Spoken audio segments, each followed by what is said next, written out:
السلام عليكم. اليوم غادي نشارك معكم طريقتي الخاصه لتحضير القديد المغربي بطريقه سهله ومضمونه كنعتمدها من زمان. اذا كنتم من عشاق المذاق التقليدي تابعوا معايا الخطوات كامله. بالنسبه للحم انا هنا اختاريت من جهه الضلعه والبوسبيط والدياله.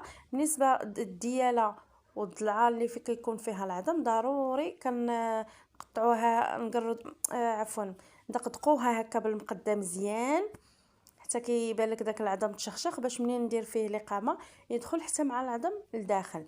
كندير هكا جوج حفنات كبار ديال الملحه، حفنه ديال القزبر يابس وحفنه ديال الخرقوم، الشونيه اولا السودانيه على حسب كل واحد وكيفاش كيقول ليها، نصف كاس ديال زيت المائده ونص سيطرو ديال الخل البلدي. بالنسبه لزيت المائده والشونيه ضروريين لحقاش ملي كنشرو القديد ديالنا ما كتحط فوق منه حتى شي حشره.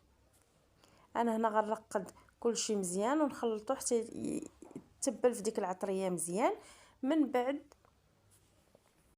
كنخليه ليله كامله مرقد، عاد كالصباح كنجيبو نصفيه فواحد الشبيكه عاد نشرو. من بعد ما نشرو كنخليه هكا في السطح اولا في البالكون حتى يبس مزيان، عاد نحيدوه.